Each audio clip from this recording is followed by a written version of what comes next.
When most of the Avatar spoilers dropped, I was stuck with only my phone 600 kilometers from home. So now I finally have a chance to take a look at the new cards. And try to find some broken designs and mechanics to abuse. And since my last stupid idea to record stuff and make video out of it worked quite well, here we go.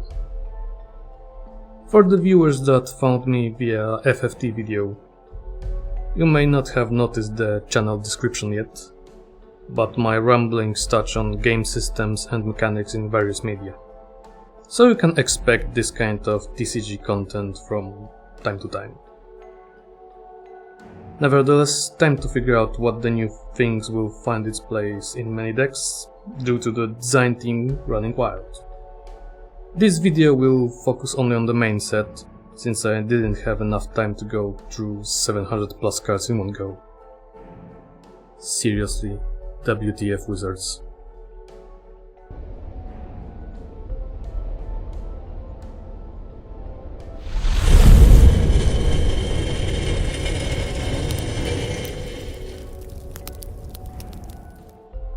Enter the Avatar State is a very loaded protection spell.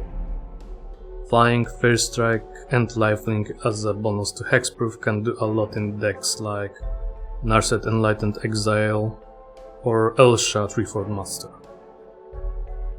United Front will also go well with those kind of strategies, as well as most Hardened Scales decks.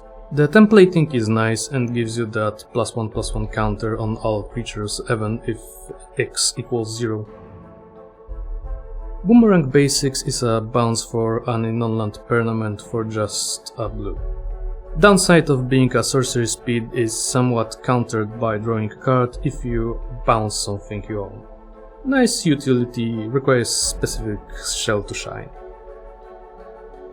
Ember Island production makes a 4/4 non-legendary copy of a creature you control, or a weaker version of something under your opponent's control.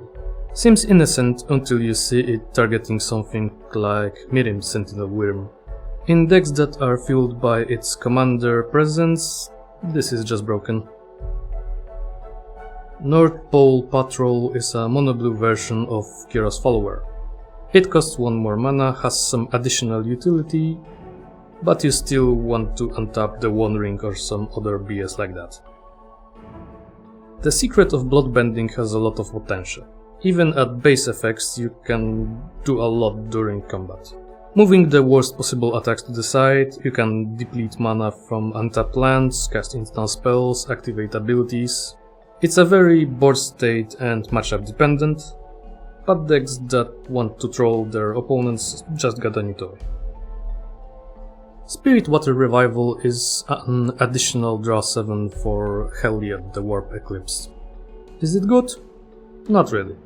But at worst is a divination, and at best you can draw 7 for just double blue during your combo turns. May find its place in this deck. The Mechanist Aerial Artisan is an affinity/waterbending enabler, giving you a clue on each cast of non-creature spell can snowball in right shell. On its own it's not exactly exceptional. The Unagi of Kyoshi Island, or Consecrated Sphinx at home.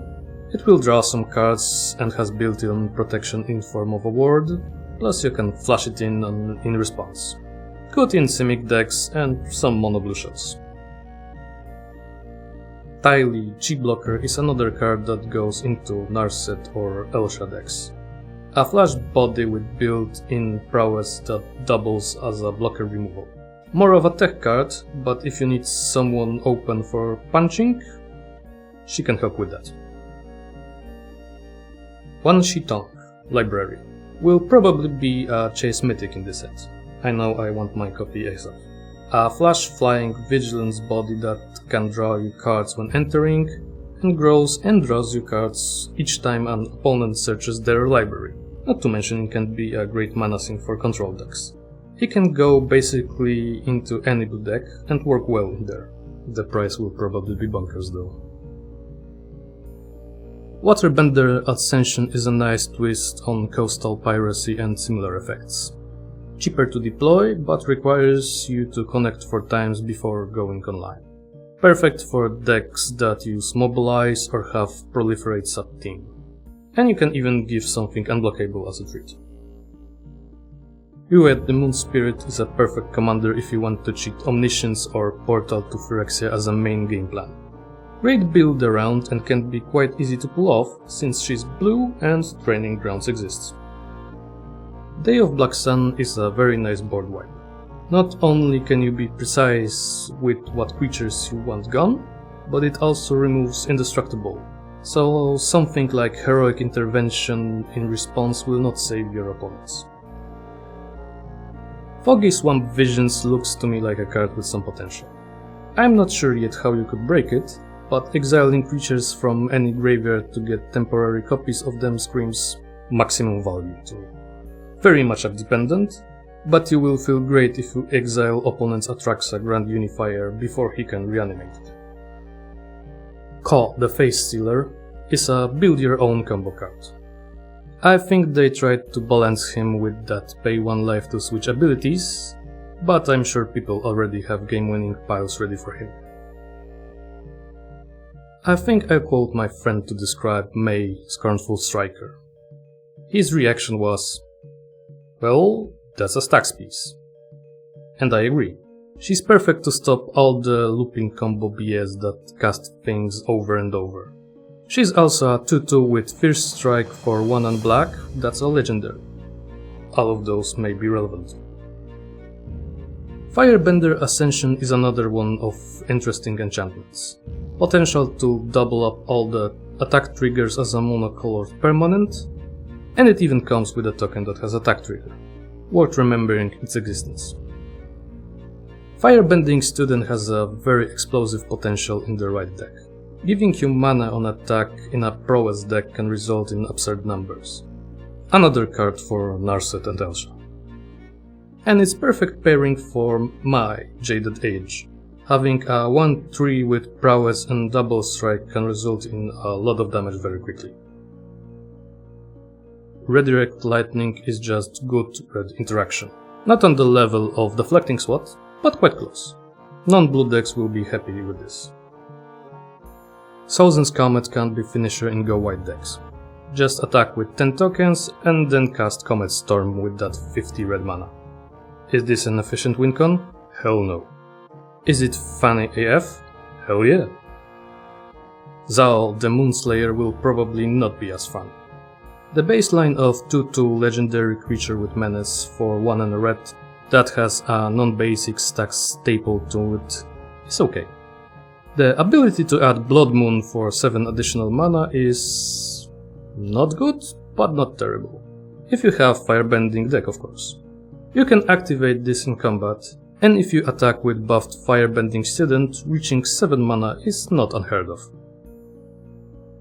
Badgermole Cub is probably an auto-include in any deck that runs Cryptolith Rite and Enduring Vitality, and all Kinnan decks.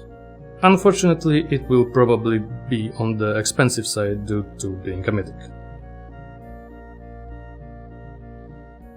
Elemental Teachings has a striking similarity to Gifts Ungiven, and I'm sure there's a 4-land combination that will be a nightmare to deal with.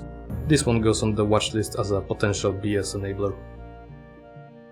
I think in 2025 we need a mana value 2 mana Dirk with a 2-3 body that fixes all your colors and turns a specific type of creatures into mana Dirks as a bonus. So here's the Great Divide guide. He's not bad by himself, but will shine in Changeling decks or in ally decks. We also got a functional reprint of Rampant Growth in the form of Shared Roots. I wonder if this will be a problem in Standard or not. Aang Swift Savior strikes me as a nice tech card. A 2-3 flying creature with flash that can airbend a creature or spell when he enters. This can bypass the uncounterability of Side Spell. Not exactly a solution, but may buy you a turn cycle. If you see Ozai, the Phoenix King, on the battlefield, Be sure to search for Aggravated Assault on the board and remove it before he has a chance to attack. That Firebending 4 with the ability to bank mana from combat to the main phase will probably result in a win by commander damage if you allow this BS to even start. Bitter Works goes into Dino decks. Attacking opponents with chunkers is what you want to do already, so getting a card as a bonus is just good deck building.